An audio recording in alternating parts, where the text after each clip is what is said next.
Guruji. Without wasting any time, I will let Kalyan introduce Pujya Guruji, Swamiji to our group, and then we will. I can't wait to listen from him. Kalyan, to you. Salutations to all of you, and it's my honor to introduce our Gurudev, Swami Sri ANTARMUKHANANDA Swami. And not only I would like to refer to him as living and breathing Bhagavad Gita. There is no, in my limited knowledge, and being a doctor, and all of us are all in the quest for the truth. I am fortunate that my father-in-law and all of them have been following our Param Gurudev, Sri Ramananda Swami, for many years. And Gurudev himself was living and breathing all his practices under the close supervision of his Gurudev for many years. Over 40 years, he was practicing medicine as a district medical officer. At the same time, he was practicing Antarmukha SIDDHAYOGI, as we are all talking about for several days now on this platform. What is the true essence of the Indian scriptures, talking about the true practice of yogam. And he actually toured recently several months in the United States, 11 different states, talking about the true essence of yogam, or the mindful. He brought all of these messages, including what was said in Bhagavad Gita, Upanishads, what was said by Buddha, and all the modern practitioners talking about mindfulness meditation. He summarized in a beautiful way what is the true essence of yoga. So without further ado, I would like to welcome Gurudev to talk about this particular practice to our platform.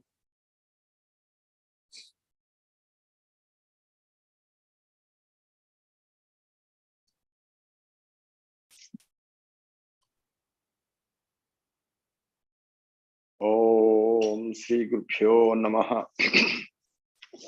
Om Sadguru Sri Ramananda Parabrahmane Namaha. Om Sadguru Sri Shivananda Parabrahmane Namaha.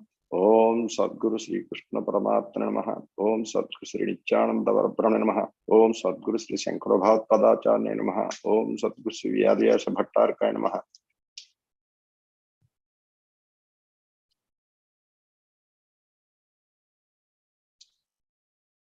Atma Namaskarams to one and all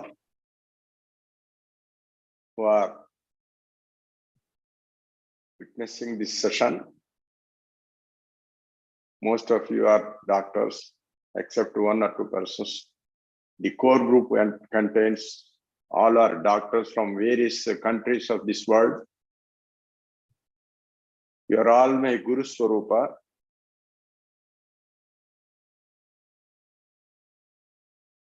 Today, I am very fortunate to address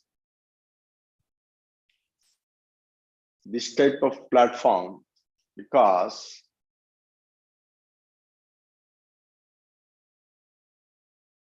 I'm fortunate enough to address both in terms of yogam and medical sciences also, along with the scriptural background. In this core group, Dr. Kalyan just now introduced me. He's a famous cardiologist at Lafayette in Louisiana, and another great pulmonologist, Dr. Sudhir Misa from Fort Wayne of Indianapolis, and Dr. Jairam from Indianapolis, Lafayette, and Mrs. Usha Prabhakar, hailing from Houston, Texas. These are all our devotees who are practicing this Antarmukha SIDDHAYOGI pranayama. I taught them, they are practicing it, and how the scriptural knowledge is correlated can be correlated with our medical senses. That we can understand now itself. Before enlightening this subject, I want to introduce our Gurudev, Brahmarshi Sadguru Sri Swami Ramananda Paramahamsa, who lived up to 91 years. He is a great yogi and a great jnani. He was living at this spot after attaining salvation. He did his Antarmukha Yoga Vidya in the caves at Dhauleshwaram of Rajamandri in Andhra Pradesh, India. Snake used to crawl around his body. That's why he was named as Pavan Swami. Recently, we visited that cave also. Why I am mentioning about my guru is, when I was studying my MBBS, I used to have so many doubts regarding our medical subject. One is, when we are dealing with the diseases, our subject says every disease will have etiology. That means starting the root of the disease, and pathology, the genesis of the disease, and treatment. But as far as my knowledge is concerned, I am not able to understand no disease is having all these three parts. That means we are getting answers for these three parts. That means so many diseases are without etiology. So many diseases are, we could not know how the disease is coming. Pathology, genesis of the disease, and also treatment. So many diseases we don't have treatment in medicine, allopathy, or anyway. I used to have these questions, but I continued my studies. But immediately after my studies, I got selected in post-graduation, MS General Surgery and Orthopedics also, but I didn't go. I am searching for a guru. Fortunately, the Almighty ordered me to work at the near place of my Gurudev, that is Salur.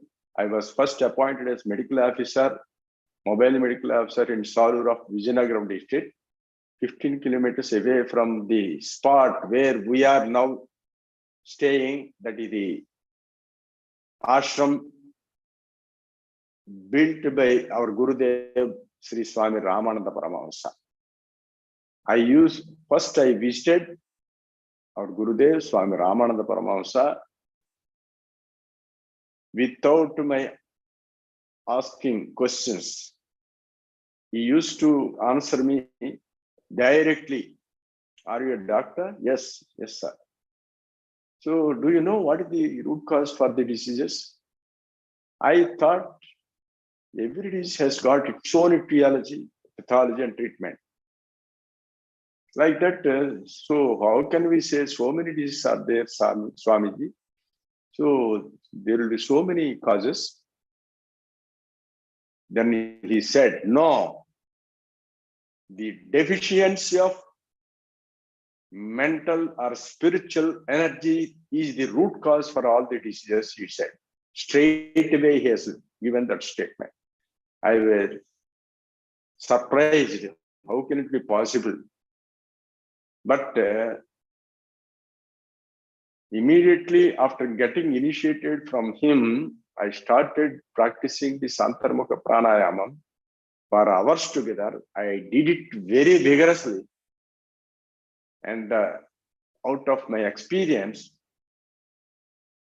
in the course of time, I could conclude that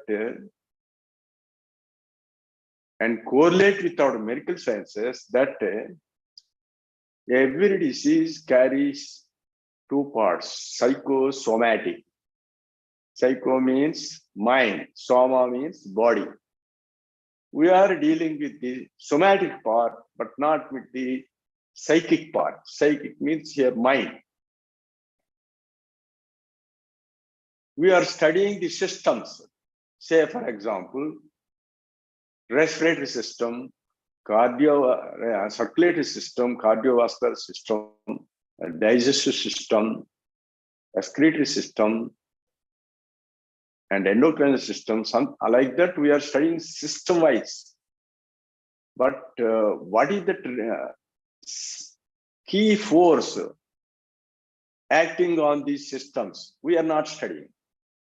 That is the main essence of philosophy or spirituality. Our Gurudev directed me, first you should know the starting point of this functioning of this body systems. What is that? That is prana shakti or vital energy, vital force. That prana shakti is circulating in all these systems. You are studying all these systems. Without knowing the exact nature of this pranam, how can you treat any disease? How can you understand the exact nature of the disease? He told me like that, and not only that, this prana shakti has been regularly dissipated through our respirations. Through our respirations. Here, this is a very interesting point in our medical field. We have to know. We are not carrying that point, but this is very, very important to be known by the medical field. What is that? See, we are respiring 15 times per minute, average. In these respirations, the expiration is more predominant than inspiration. The expiration, we call it as passive. And the inspiration, we call it as active. What is the pathology behind this active inspiration and the passive respiration? See, within 4 seconds of respiratory cycle, we are finishing off this one respiratory cycle.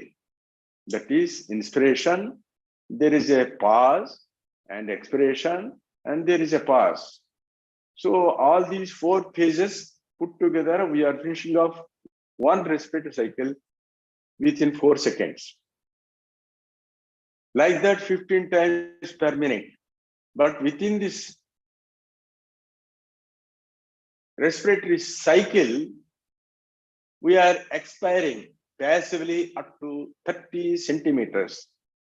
That is about one scale like this. Starting from the external LNSI, we are expiring up to 30 centimeters. But whereas we are taking from 20 centimeters only. That means in every respiratory cycle, we are expiring 10 centimeters of more energy outside. You can ask a question. When you are expiring more, are you expiring more air outside? You are taking the same amount of air inside and expiring the same amount. Where the question of loss of energy? See, for example, if you take a syringe and withdraw water from a glass of water slowly and plunge it outside with speed, then that water will go away to a long distance. So that indicates that during this plunging, you are using more energy than taking it inside. So like that, in every respiratory cycle, we are losing more energy. That is about 10 centimeters difference of energy in every respiratory cycle. Like that, 15 times per minute, 900 times per minute into 10 centimeters. and 21,600 times per 24 hours. That amounts to 2.16 kilometers per day. What is that energy we are losing out? If you feel with your dorsum of the hand, you will feel some heat. That indicates you are losing not only carbon dioxide, energy also. And that energy, not only carbon dioxide and this heat, you are losing divine energy, divine knowledge, divine happiness, and divine light. So it is not mere physical loss of energy. We are losing spiritual energy also. So like that, if you are going on losing 2.16 kilometers in a so-called healthy individual per day, you count your age, how many days we have spent. So like that, we have been losing energy from birth onwards. You know, from birth, what is happening during birth, that is, we are coming from the womb of the mother, how the respiration starts. Everybody thinks that respiration starts with inspiration. But if you apply your common sense and you hear the experience of the great people of gurus, great gurus, you can understand that during womb we don't have any respirations.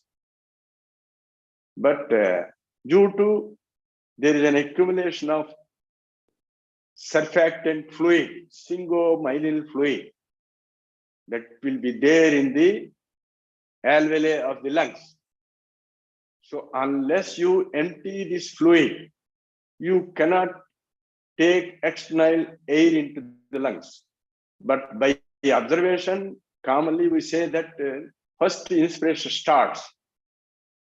But according to your physiopathology, what is happening in our body, the sphingomyelin fluid has to be squeezed out first. When it is squeezed out only, there is a dead space will be created in the alveoli. Not only that, there is a dead space in this pleural cavity also. This pleural cavity will be having negative pressure, you know. That negative pressure alone is responsible for our inspiration and also emptying of the alveoli. During inspiration, you are taking external air. Again, during expiration, you are expelling the same air, but with more energy. See, if you go on thinking like that, the expiration is always predominant than inspiration in every living being, not only human beings. In every living being, the expiration is more than inspiration. That clearly indicates that there is an energy that is coming from the brain, is being exhausted, dissipated through the expiration.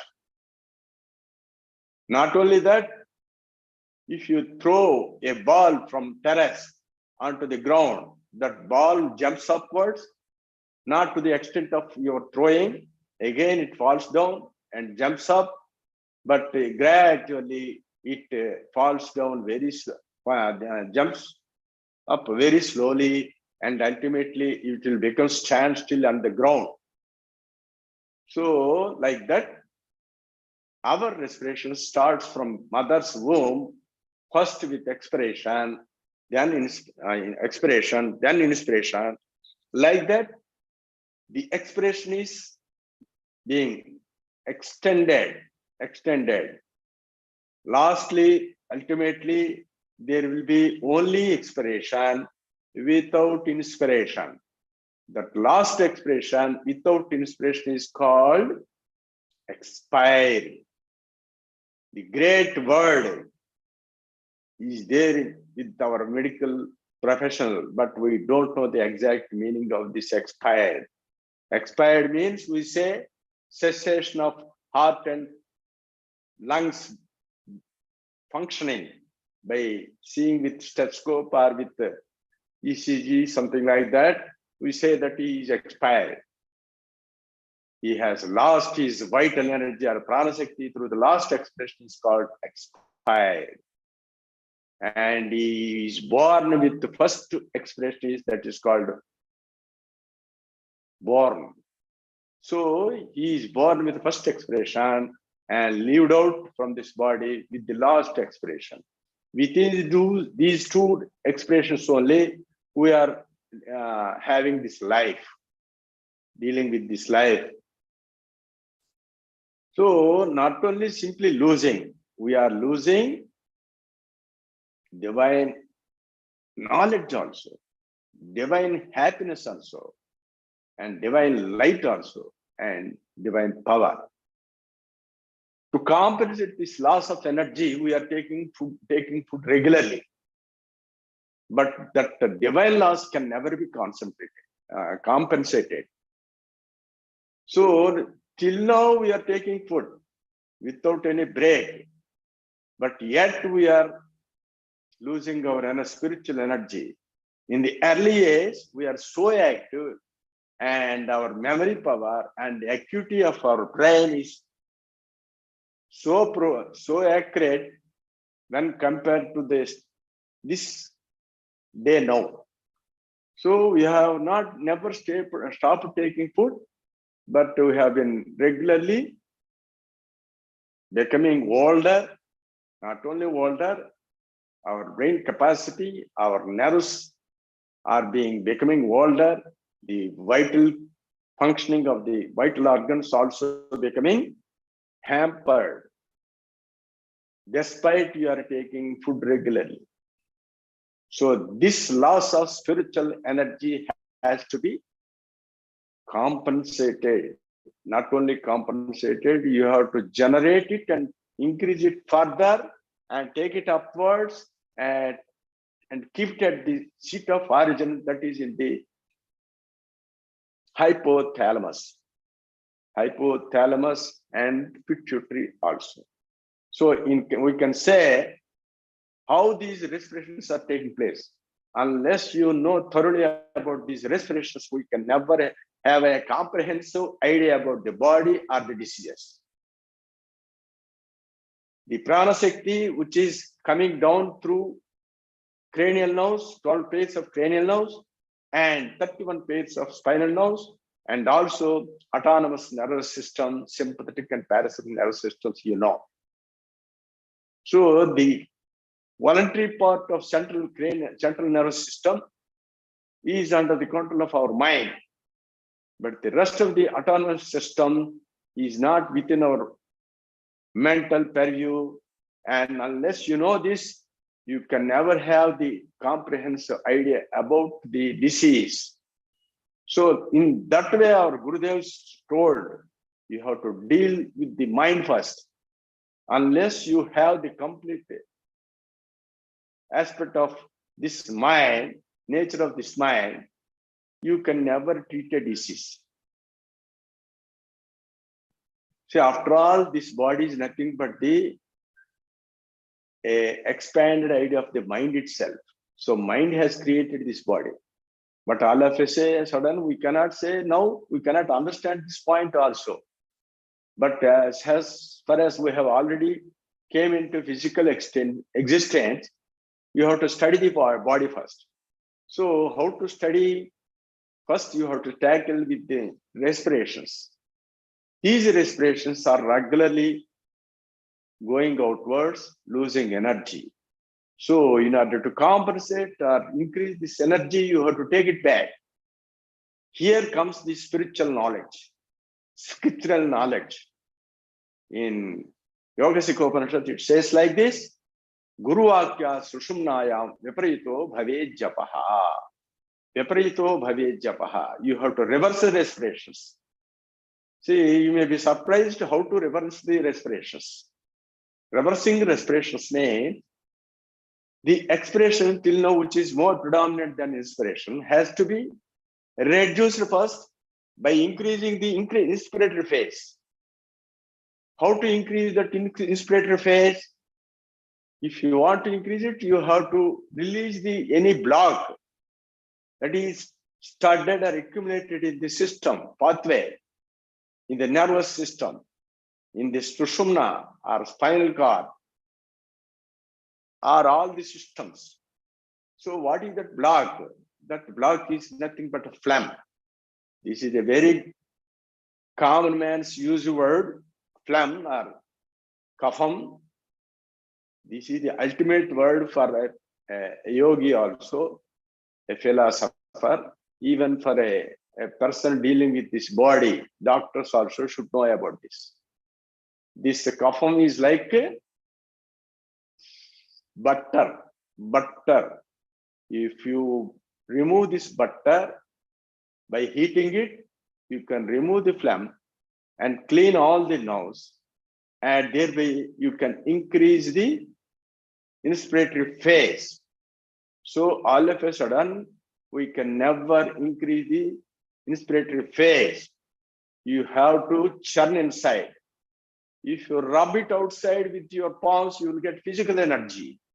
Like that, if you take hold of the respirations inside and rub it, you will get spiritual or mental energy. That mental energy in the form of heat.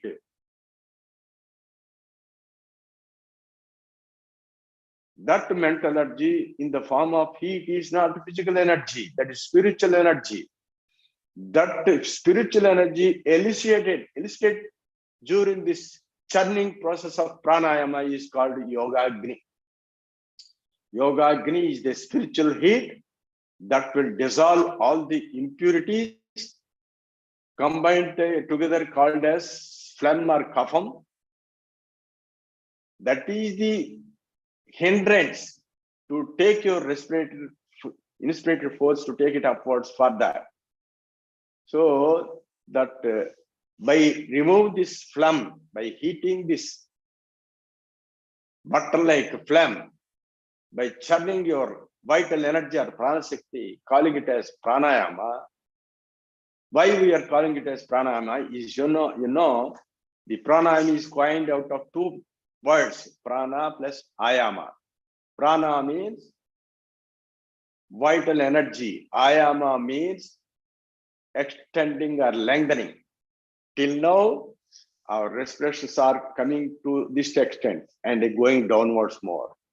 If you want to extend it, you clean the pathway by churning, then the inspiratory phase will be prolonged.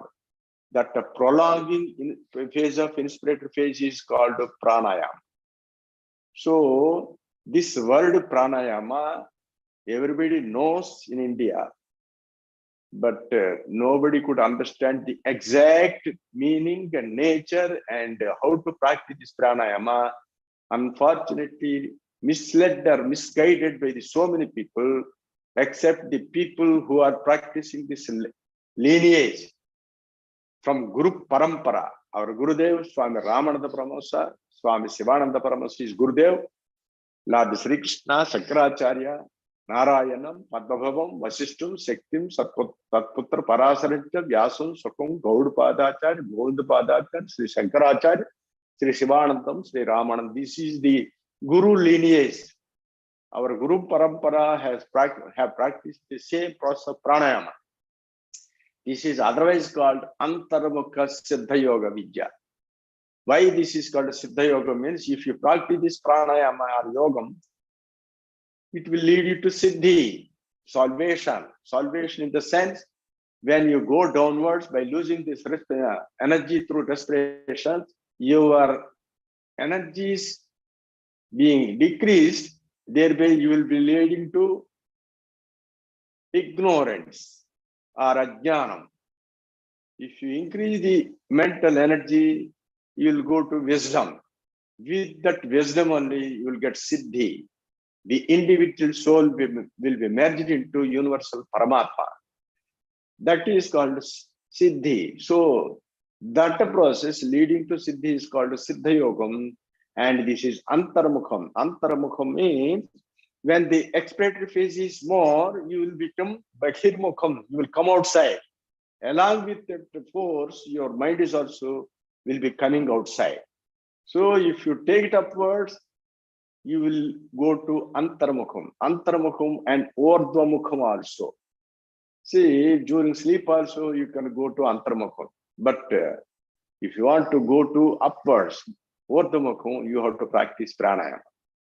But unfortunately, this type of traditional Brahma Vidya is being ignored due to so many reasons. This was practiced, this pranayama, since crores of years by Kakapushanda Maharshi, who was the longest rishi lived on the earth in the form of crow. He is called the Kakapushanda Maharshi. And he started doing this SIDDHAYOGAM crores of years back.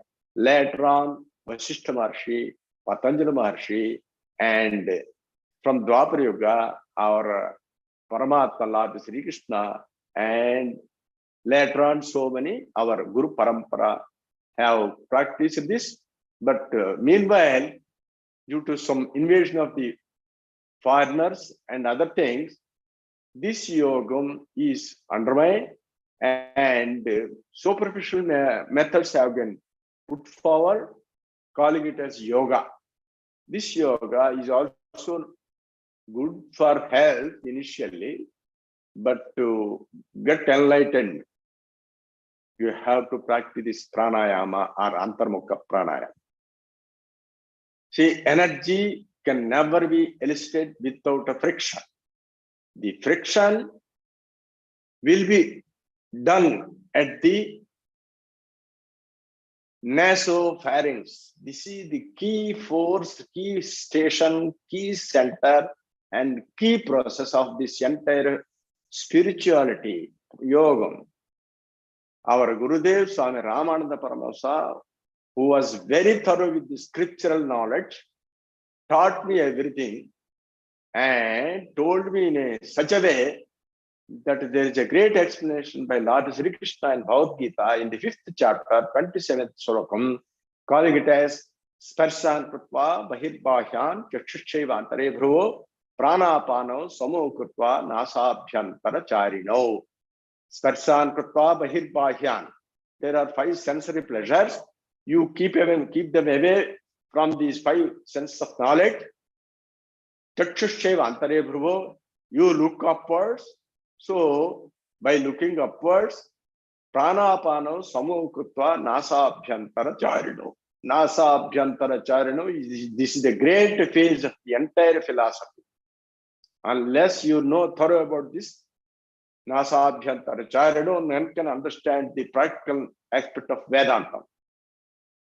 This nasa abhyantara, nasa means nose, abhi means opposite, antara means inside. Just opposite to the nose, you're all doctors, you can easily understand. The throat is divided into 3 parts. The upper portion just opposite to the nose is called nasopharynx, and the middle portion just opposite to the mouth is called oropharynx, and the lowest portion opposite to the larynx is called laryngopharynx. So, what Lord Sri Krishna says, you practice this Antarmukha Yoga Vidya or Buddhi Yogam, that is uttered, that word uttered in Bhagavad Gita. This Buddhi Yogam has to be practiced at the level of this nasopharynx. But unfortunately, this nasabhyantara charana is quite misunderstood, and practicing this pranayama by closing the external nostrils and taking the air from outside and changing the nostrils, calling it as pranayama. This is not pranayama. This is only swasayama, or you can say it as a small, superficial external nadi sodhana. Why we are daringly saying that this is not pranayama? You know, the word prana, vital energy, is inside. It is not outside.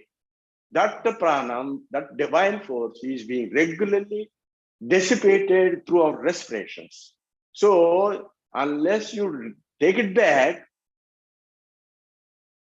You cannot say it is pranayama, but we are totally misunderstood. Why? Because you should, first of all, you should know practically the difference between the atmospheric oxygen in the air and all the prana shakti which is divine inside our body.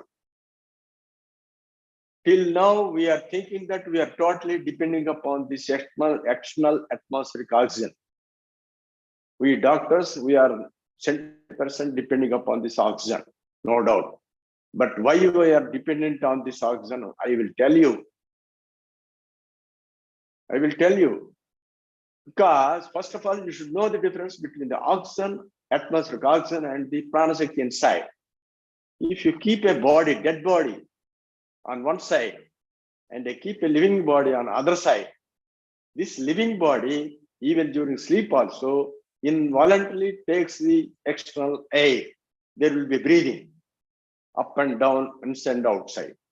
But whereas this dead body doesn't take any respiration.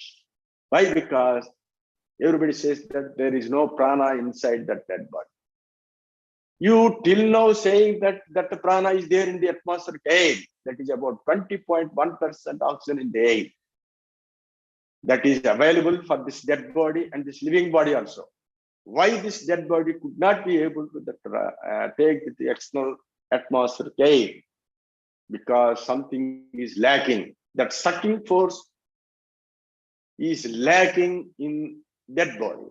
That is there in the living body. So that sucking force is called pranam.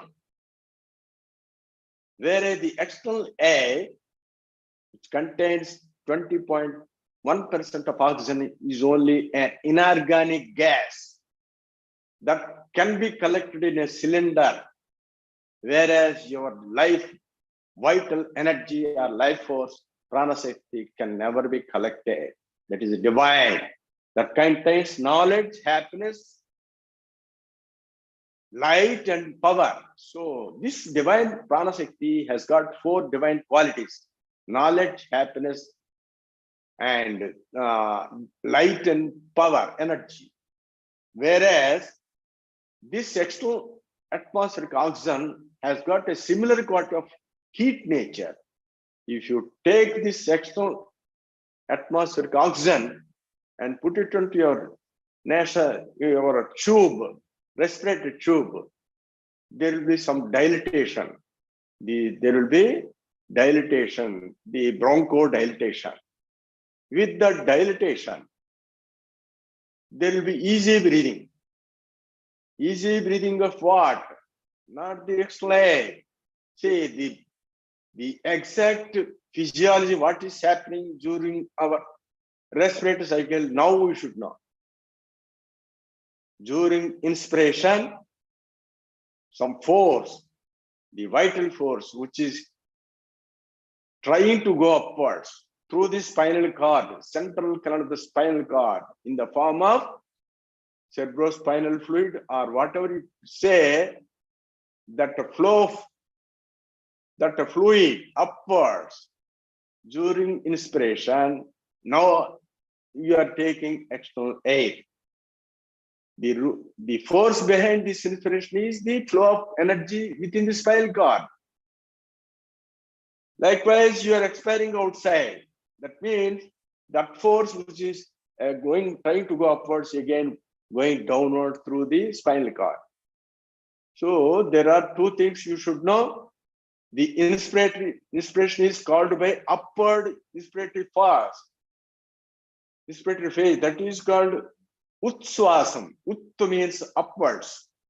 In Sanskrit, we call it as ut means upwards. Utswasam.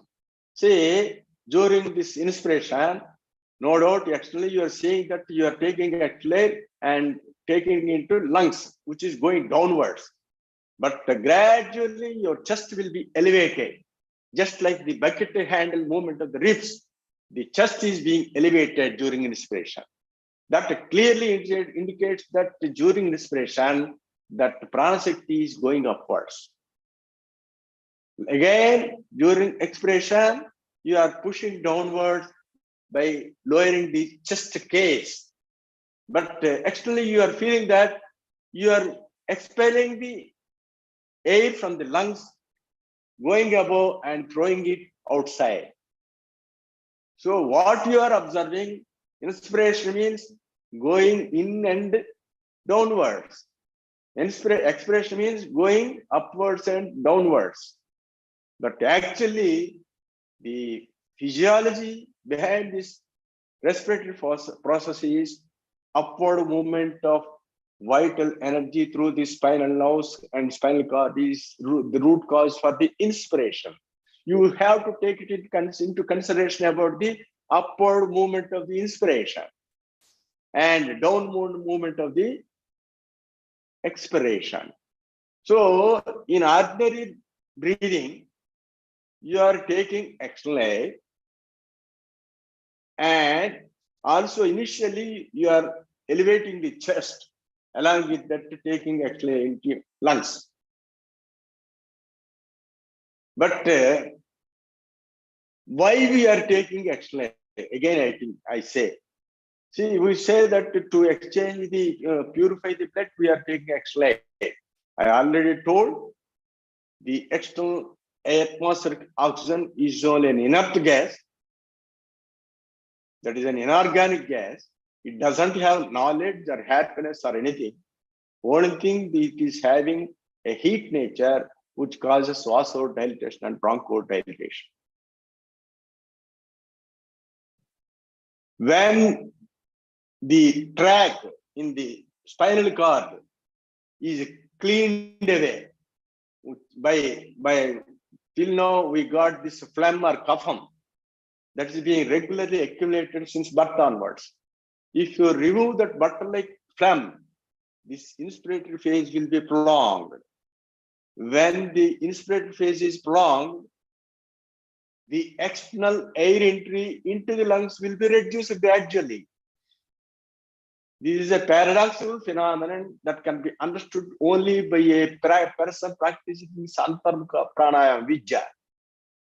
It is a clear evidence. There are 4 doctors now practicing, now hearing this subject.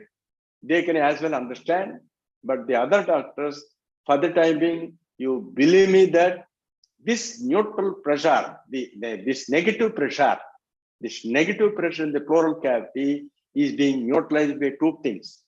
One is by external air entry and other is by peripheral venous return. So the peripheral venous return and external air entry, they are neutralizing the negative pressure in the pleural cavity.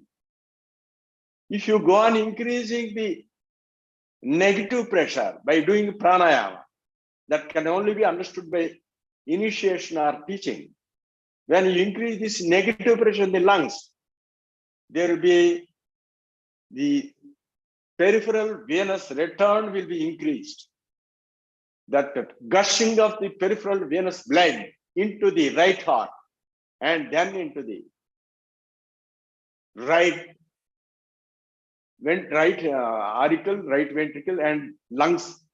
And then during expiration from lungs, the blood will be forcibly driven to the left heart and thereby increasing the cardiac output. So during pranayama, the peripheral venous return is increased, and during inspiration in the sense not ordinary respiration, inspiratory phase of pranayama. And during expiratory phase of pranayama, there will be more cardiac output. Thereby, there will be speedy blood circulation throughout the body. When there is speedy blood circulation, because of this churning, you will get heat. That heat will dissolve all the impurities.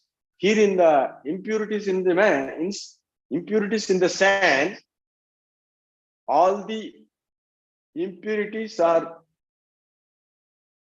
when they are circulated in the blood, they will increase the viscosity of blood also. So when there is increased viscosity of blood,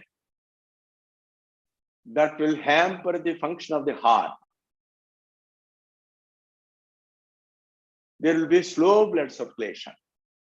Not only slow blood circulation, the lipid material will be accumulated in the blood walls of the blood vessels, thereby causing atherosclerosis. And ultimately, it will lead to thrombosis.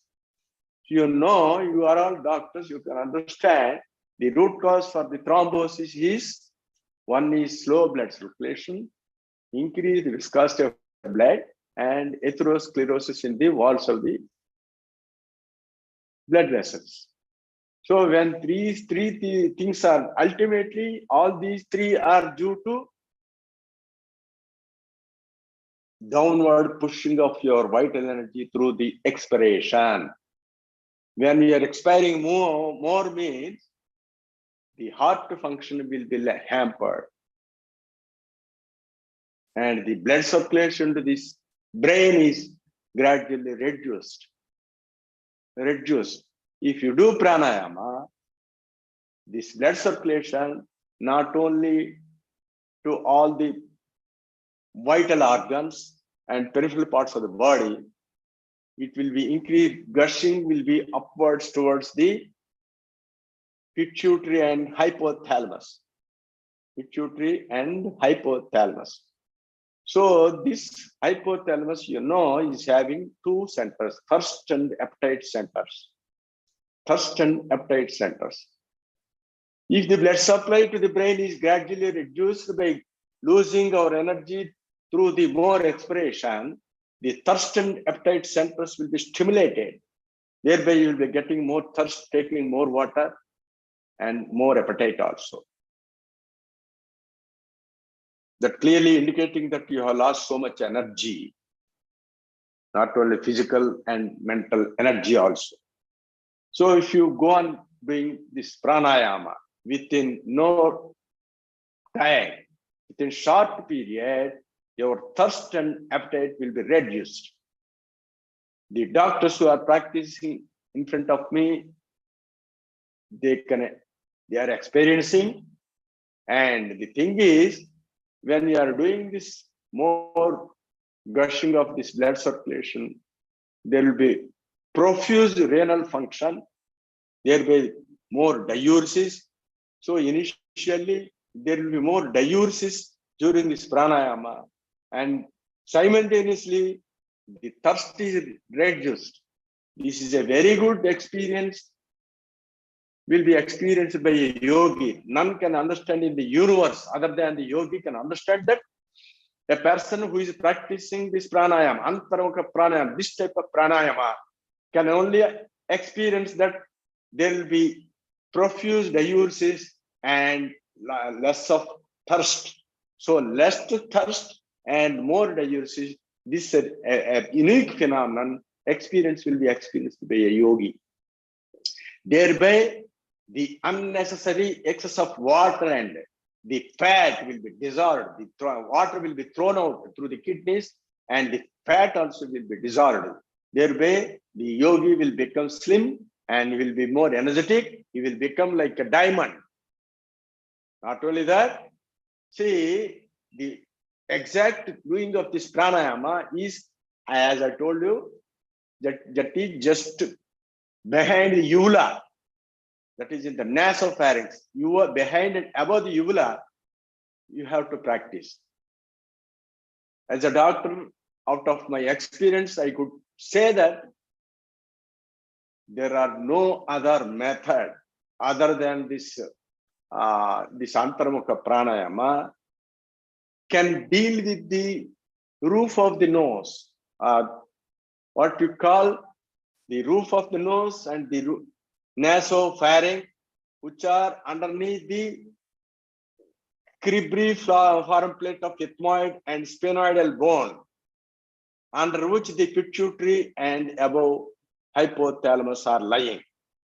If you are going on doing this pranayama, this part, that sphenoidal body and the cribriform plate of ethmoid, they will get heated up. when you are doing friction at the base of the skull. No other method will give that much friction. If you want to have that friction, you have to catch hold of the lowermost portion of the spine, that is at the anal wedge. You contract the anal sphincter, that is called Aswini Mudra. When you do this pranayama starting with Aswini Mudra, and you will have a grip at the nasopharynx. When you are doing pranayama, you will get sound.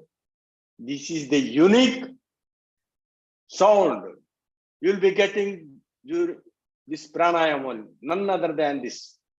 But unfortunately, most of the people thinking that Om is by simply uttering outside, they are going on uttering outside in a long duration that can now be called as Om. Om here means the sound which you are getting during pranayama at the level of the nasopharynx, that is clearly indicating that you are getting more spiritual energy. That energy in the form of heat, Yogagni, that will dissolve all the impurities. You know, the word disease is coined out of two things. This is you know, easy.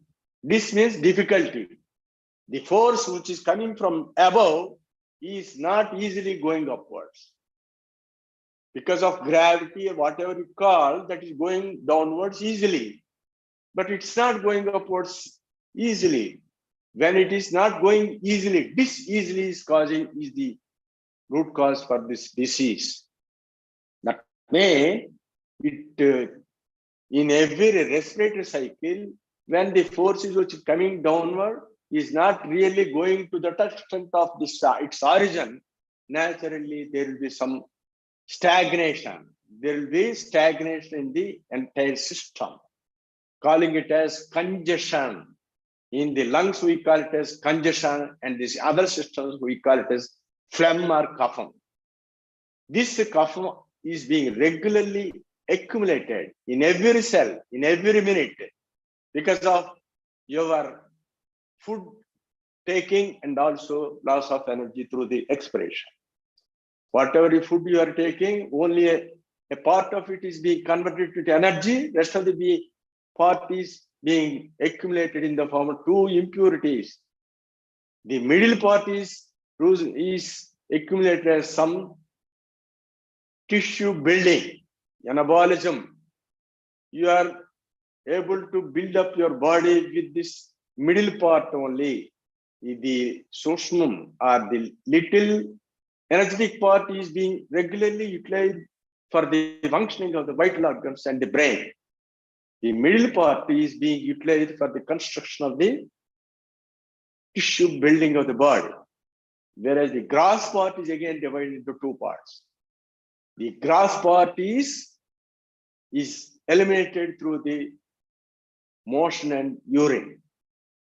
But there is another subtle part among these impurities called kapha. This is the main hindrance. Unless you remove this kapha, you can never be healthy.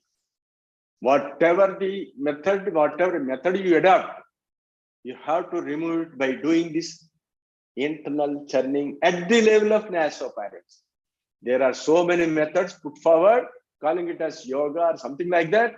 They are dealing with these methods at the lower level of the spinal cord. Whereas this SIDDHAYOGI is dealing at the higher level at the nasopharynx. This nasopharynx is very, very important. When you go on doing this pranayama, the vital force, say the God has given a very good boon for us out of the pancha pranas, prana, apana, vyana, udana, samana vayus.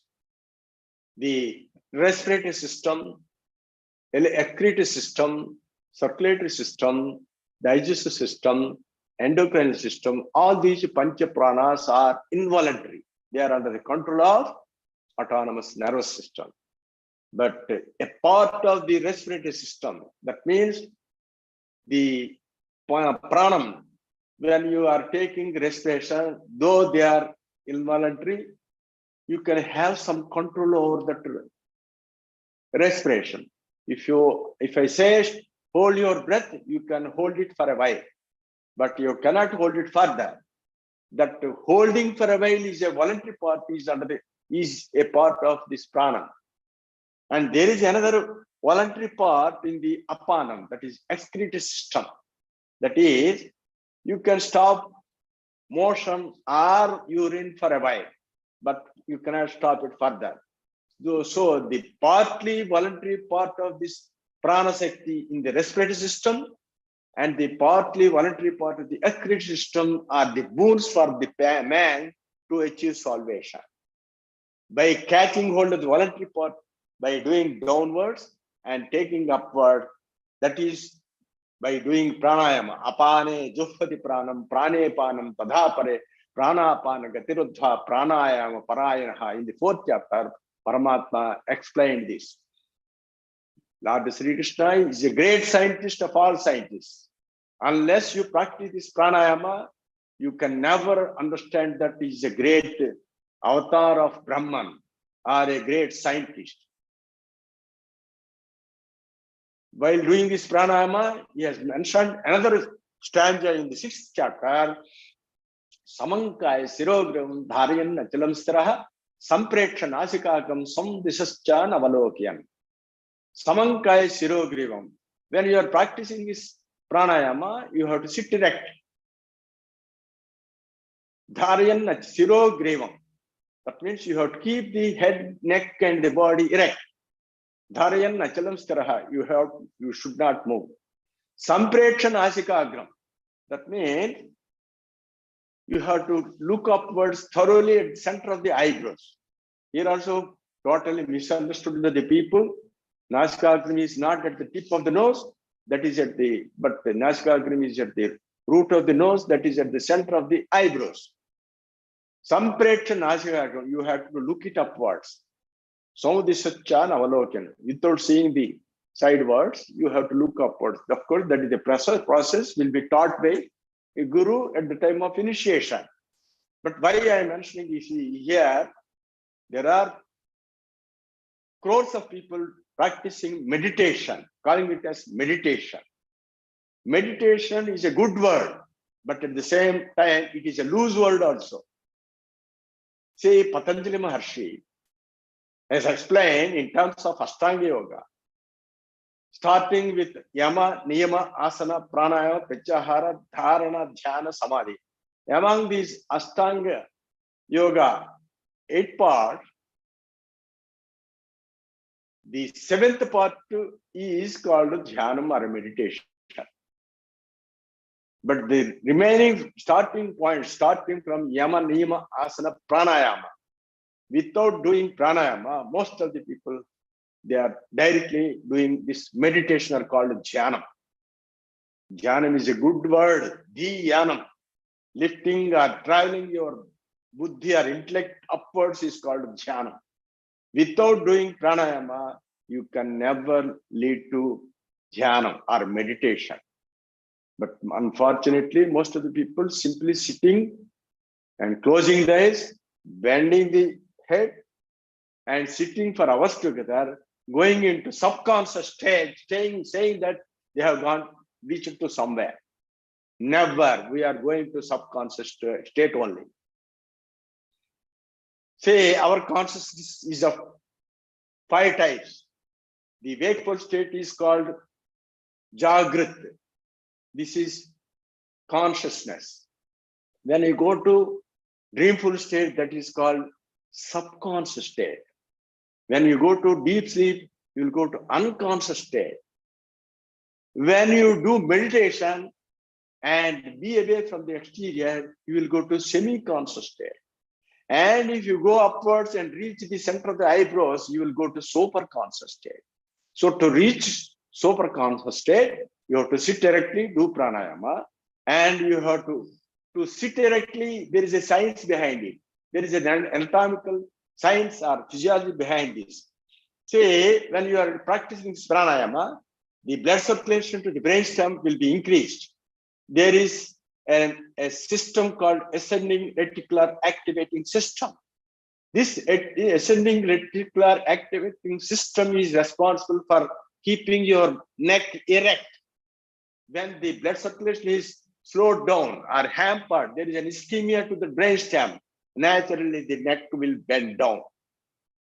All these process of meditations, and everybody who is calling it as tapas, whatever you call, are bending downwards because of lack of blood circulation to this brainstem. Thereby, without stimulating the ascending reticular activating system, ARAS, unless you get thorough blood circulation to this ARAS, you can never keep your neck erect. That is Lord Paramatma means about Samankaya Shirogrivam. How many people are practicing this like this? This can be achieved only by doing this voice sadhana, this pranayama only. Without doing pranayama, you can never go to state of meditation or dhyana. Dhyanam. See, the force which is coming from above is regularly going downwards. Again, you have to take it upwards, not all of a sudden. You have to clean the pathway by cleaning the phlegm, by churning process of this pranayama.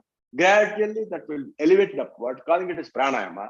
When it is elevated, naturally your neck will become erect.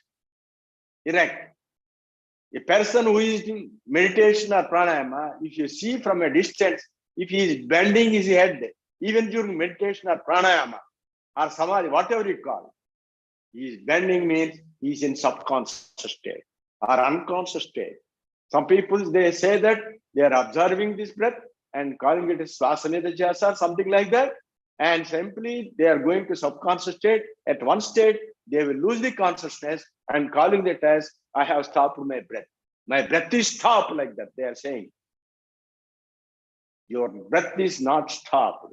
Your consciousness has gone to subconscious state. Thereby, you are not in a position to understand that you have gone to subconscious state.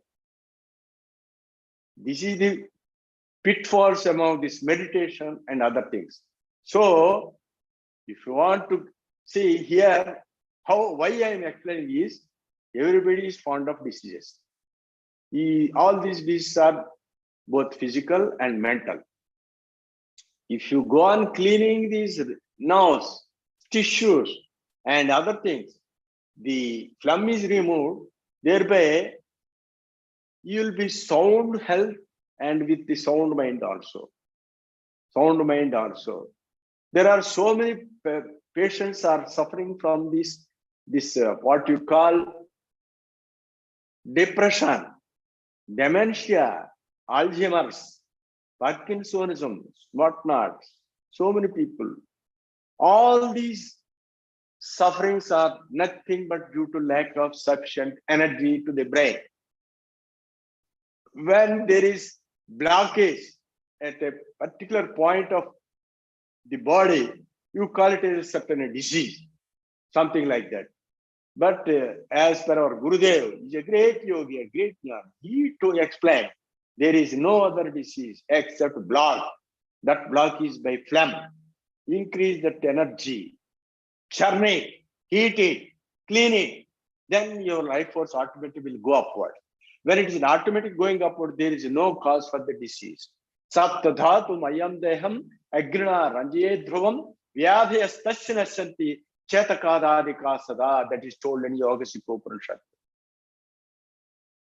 And Svata Satara Upanishad. Natasya rago najrana mruchiho praptasya yogagramayam sariram.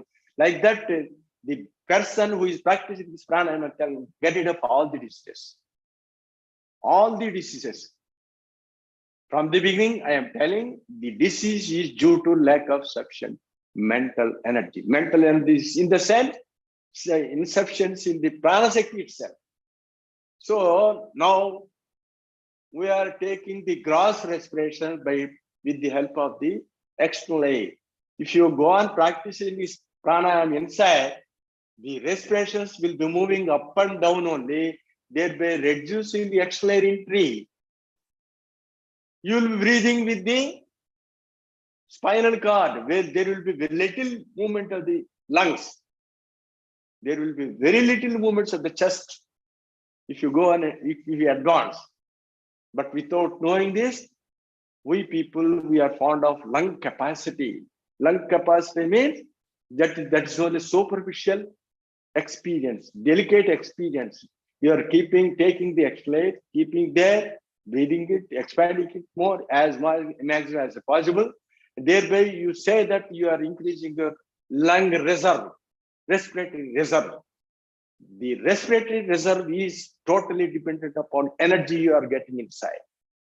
When you are doing such pranayama, the lungs movement also will be reduced. There is nothing to do with the lung capacity.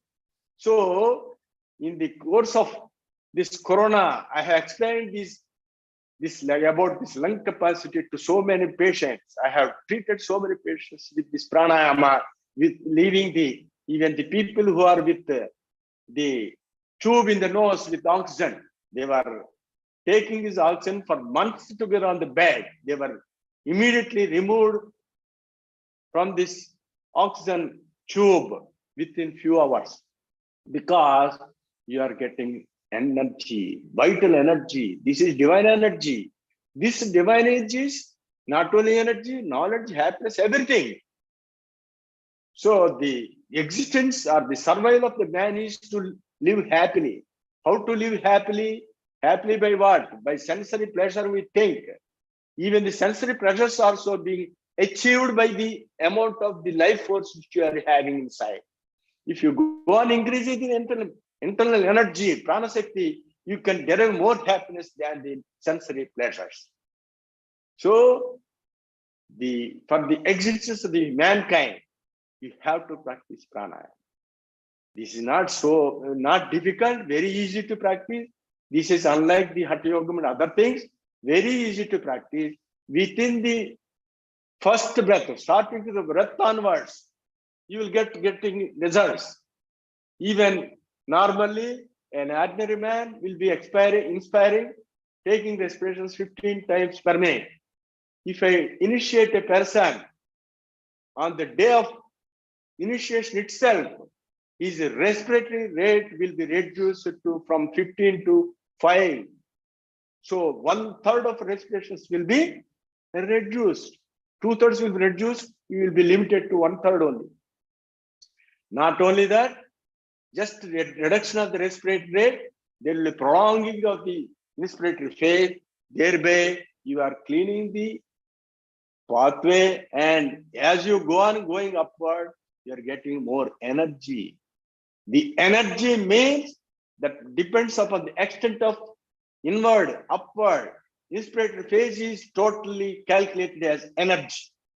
Whether it is physical energy or mental energy or spiritual energy, whatever the energy you call, that energy is totally calculated by only the upward movement of the inspiratory phase. Some people, they say that we are doing this Kundalini Jagrat, Kundalini Udbhav, something like that. They are telling like that. What is Kundalini? Kundalini is nothing but this your own prana shakti. This prana shakti is now regularly going downwards. That is being dissipated. If you go on doing pranayama and you are going to subtle state of this prana shakti during this pranayama, naturally the inspiratory phase will be prolonged. That the prolonging of inspiratory phase is called Kundalini Jagrat. These people, without knowing the practical aspect of it, they are saying that we are trying to lift from the root of the spinal cord. And some people, further they say that if the Kundalini Jagrat is, some people go to mad. Some people say that, no, it is very difficult and you should not put into that practice. And it is only few people can do. See, when a person practices pranayama perfectly, when the energy he is getting, can he become mad? A person becomes mad due to perverted energy, the deficiency of energy due to Hatha Yoga and other things. A person who is doing this SIDDHAYOGI will be perfect. his aura, energy, everything will be perfect. And brain will become very active. And his memory power can never be counted also. So these are the experience can be got by this pranayama. But leave alone the salvation and the perfectness of the pranayama, you are getting so many benefits in between. See, I have observed so many persons, including motor neuron disease. You know, there is no medicine for motor neuron disease. Recently, I have initiated to some patients who are at Virginia and Maharashtra, Mumbai. I taught this pranayama online, and they are going to rectify it. Do not 10%, but they are getting benefits. See, when you say that there is no medicine for this particular disease, I say that there is a medicine, that is pranayama. That is pranayama. You can treat anything. Of course, when there is a morbid state of the body, you can get a new part of it. When it is gone to morbid state, you cannot rectify it. But when a part is functioning to some extent, you can rejuvenate by doing this pranayama. This is not an ordinary method. This is good old traditional method taught by our gurus, Lord Sri Krishna, and other prophets of the other religions also. Jesus Christ, Muhammad Nabi, Saint John, Saint Paul, Vardhaman Mahavir, Guru Nanak, Potulur Veer Brahman, Yogi Vamana, Shri Sai Baba, all Mirabai, all these people practice the same, but unfortunately, the followers and other people, they have called it as some other method, something like the Bhakti Yoga or something like that. Only thing is required is you practice pranayama with devotion towards Guru and God, with the limitations of observation of this diet principles. Be strict vegetarian, be away from the smoking and alcohol. These prerequisites are necessary for to practice this pranayama. Rest of the things you can do this very easy to practice. If you sit for a while, if you sit for 1 hour per day, the rest of the 23 hours you will be active. It is not so difficult. If you start doing pranayama at a particular asanam in the room, you do it for 1 hour. Afterwards, you can continue it while walking also, without looking upwards. You can continue it while doing your duty, even while driving also, while cooking also, you can practice this pranayama. There are thousands of people who are practicing this pranayama with the help of this Zoom online. Initially, I was afraid of giving this pranayama to initiate in online, thinking that I am trespassing Sanatana Dharma. But one day my Gurudev, Swami Ramananda Paramahamsa, has instigated me like anything for 2 hours. For the person who is asking me to give me initiation online, that the first person is Mrs. Usha Prabhakar, Houston, Texas. She is the pioneer devotee for the online initiation. Afterwards, Dr. Veerina, Kalyan, and other doctors, and so many thousands of people are now getting this pranayama, and they are getting benefited. You can never count the benefits of this pranayama. I need not say the testimony about this pranayama. You will have your thousands of experiences. Not only that, according to scripture, Rajya adi moksha paryantam samasta eva sampada deha anilividhayatva sadhya sarvasya raghava. Sadhya sarvasya raghava. If you have control over the life force, you will have control of the entire body, universe, and you will have the kingdom, and not only that, the kingdom of salvation also. Why? Because the entire universe came out of you only. You are the cosmos. You are the whatever the cosmos, your energy, your experience and seeing that came out of you only. The seat of the cosmos is you only, that is at the center of the eyebrows. You go to the state, you can understand, and you can understand not only just what I am saying. There are so many things that cannot be expressed also. You can understand like this, you will be always faithful to the Guru and God also, because this is such a state of practical method that is called Antarmukha Pranayama. I think 1 hour. So regarding this pranayama, I have talked much, but I don't know how many people have understood. If you have got any doubt, you go through this speech again and again, then only you can understand. And not only that, try to get initiated as early as possible. I'm not imposing anybody, but at the same time, out for the benefit of the humankind, through you also, you get initiated and put it to practice and save the human race. Thank you. I am saluting to our Gurudev, Parama Gurudev. Om Swasti Prajapya Paripalayantam Nyayena Margena Mahim Mahisha Gobrahminebhyas Subhamastu Nityam Loka Samasta Sukhuno Bhavantu Sarve Sukhana Santu Sarve Santu Niramaya Sarve Bhadrani Pasyantu Mahakaschitu Kabhag Bhave. Om Sahana Bhavatu Sahana Bhanuktu Sahavigyam Karvavahe Tejasvina Vadhitamastu Dishavahe. Om Shanti Shanti Shanti. Om Sri Gurubhyo Namaha. Jai Gurudev. Sorry, I could not avail time for questioning and answer. Already 1.5 hours, almost 1 hour 40 minutes over, 20 minutes over. Again, if any person is willing to question me, now also I am prepared. But as per my schedule, it is over. I am again waiting for your questions, if any. Gurudev, it's a fantastic talk as always.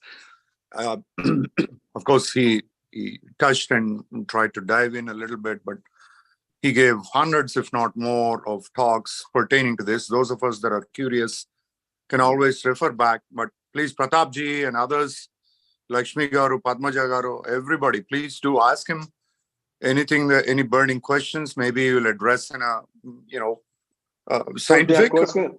Is it live cut or live is cut or is it still continuing?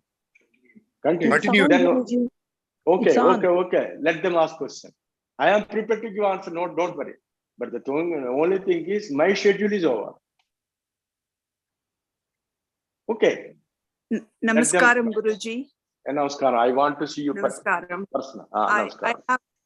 I have one question. I work Your for good, the VA. I work for the VA. Your good name? Padmaja. Padmaja from where? From Kansas City. From?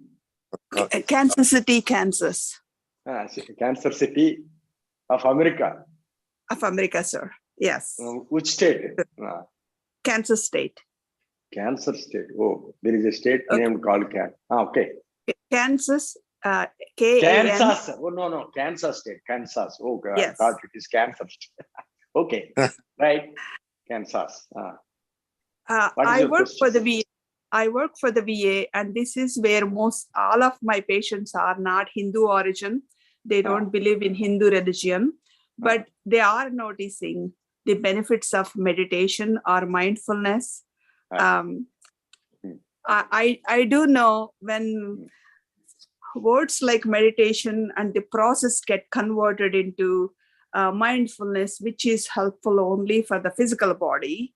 This is where they have done the research in the scientific world. I'm not saying our Hinduism is not scientific world, but the contemporary belief that what is proven in the labs by the neuroscientist, most of the people believe that that is the scientific one. So first of all, okay. Finish off your question. I did hear your entire talk. I did notice that beyond the mental health, you did mention that there will be a lot of physical benefit, such as clearing the throat, clearing the your phlegm, and it increases your energy, and you are able to receive the divine energy easily and get more stronger physically also. Okay. I'm wondering that you do offer initiation online. Yes. For some of these patients, sometimes just giving them a procedure, sit upright, do the meditation or do the prolonged breathing, something simple, can it be done? If we ask them to believe in our Hinduism, immediately you get a little bit resistance. Did they tell any word about religion or anything here? No, you did not. So this is universal. Why can't they believe the philosophy in terms of energy? God is nothing but supreme energy. I am not telling about any shape or anything. So Sure. if you don't think that whatever we are telling about supporting this religion of Hindu or something like that. If you do believe God and in terms of supreme energy, you have to admit. Not only yourself, anybody who is saying like that. Yes, I think if we could make it as a simple procedure, like a sit upright. No. Say there is a stipulated procedure. We have to initiate according to the order of our gurus. At the in front of our gurus, parampara, I have to initiate. This is not so difficult. Within 5 minutes, we will send it off. But the thing is, sit erect, okay. But everybody says that take deep breathing. What is that deep breathing? Deep breathing is from external air only. You are not pushing upwards from the spinal cord. Yes. To push the life force through the spinal cord, you have to do churning of life force within. Mm-hmm. That is the particular technique of this unique technique of this SIDDHAYOGI or pranayama. So can it be? I will teach them at any time. Mm-hmm. Some procedure, and they will have to believe the guru's words first. Leave alone the religion. True. Don't to believe the teacher. Without believing the words of the teacher, how can you prosper?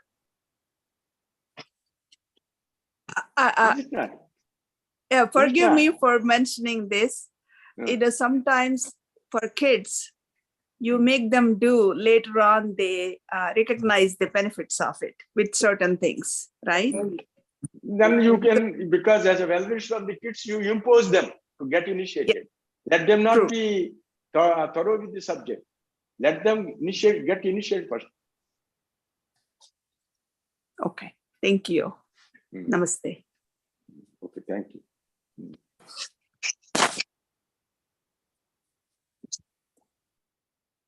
Anybody?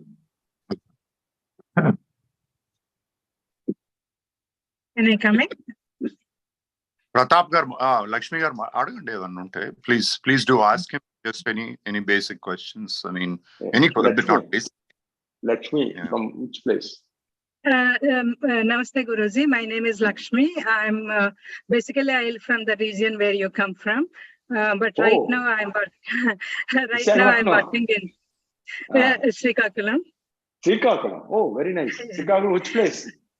Mandasa. But I left border. Yes, I left that place maybe 40 years ago. Okay. And I'm working in Tanzania in UNICEF. And we are really honored to hear your talk. I just want to, I think I am also a victim of practicing the meditation and pranayama in a wrong way from what I realized from your talk. Very happy to you committed that word, victim. So I just would like to understand if we can get some kind of simple literature where we can understand how we are doing something wrong. Yes, and we are already having this website. You can go through that. ANTARMUKHANANDA.org. You can go through that, and we'll supplement the material also. Not only just reading the books, you get initiated first. Unless you get initiated, you cannot understand the subject properly. Audio is cut. I'm sorry. Thank you so much. I'll do that. I'll definitely do that. Thank you so much, Guruji. Right. గురు ప్రతాప్ గారు మీరు అడగండి. మీరు చాలా రోజులు మీరు ఇదిలో ఉన్నారు. ప్రతాప్ గారు. నేను మీ ప్రతాప్ని మాట్లాడుతున్నాను. మీరు గుర్తుపట్టారో లేదో. ప్రతాప్ అంటే ఇక్కడ దుబాయ్. ప్రతాప్ ఇక్కడ డాక్టర్ పరమేశ్వర్ వచ్చారు. ఇక్కడికే వచ్చారు కదా doctor Parameshwar Kamareddy. Okay, I could understand you. చెప్పండి. వారు మమ్మల్ని మీకు ఇంట్రడ్యూస్ చేశారు. అవును, చాలా ఆనందమైంది. ఈ ప్రెస్టీజియస్ గ్రూప్ లో మిమ్మల్ని మీ దర్శనం చేసుకోవడం మాకు చాలా ఆనందమైంది. గురుదేవా, చేస్తున్నారా? అభ్యాసం చేస్తున్నారా? చేస్తున్నాను. మీకు ఎనర్జెటిక్ గా ఉంటున్నారా? ఉంటున్నాను. Nobody can say that. No one can deny. పద్మాసనంలో కూర్చొని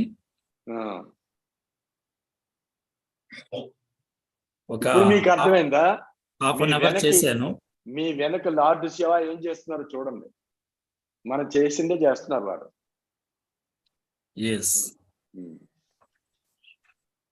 బట్ ఆరెంజ్ చేస్తున్నారు, అది చెప్పడం అనేసి బొమ్మలతో అనుకుంటున్నారు.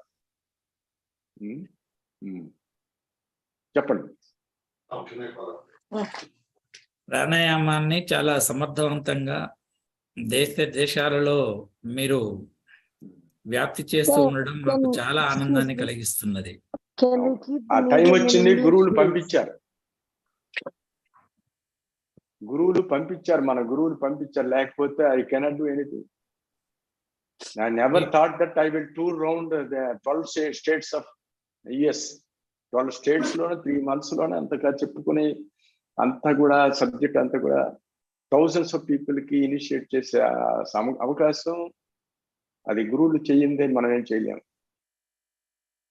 మీ ప్రతి పదంలో కూడా పరమ గురువుల పట్ల ఆ భక్తి, ఆ శ్రద్ధ, ఆ వినయం చూసినప్పుడల్లా ఇది కదా అసలైన యోగము అని అనిపిస్తుంది. అవును, నా అనుభవమే మీకు యోగం. నేను ఎలా ఆచరించానో గురువుల దగ్గర మీరు కూడా అలాగే నేర్చుకుని ఆ సాధన చేస్తూ ఉంటే మీకు అది గురు పరంపర అంటే అర్థం ఏంటంటే the energy flows. If you hear the words of the guru, the energy flows from guru పరంపర.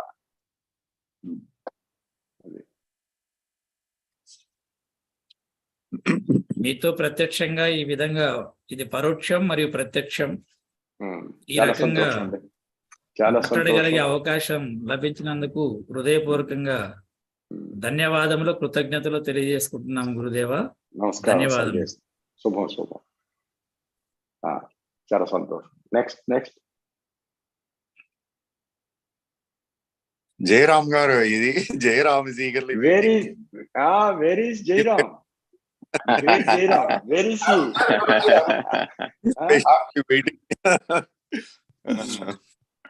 I'm hearing every word you are saying. I think you want to, few words and then can you hear me okay? Conclude. Yes. Yeah, wonderful. Oh, Jairam. Yes. You have changed your craft.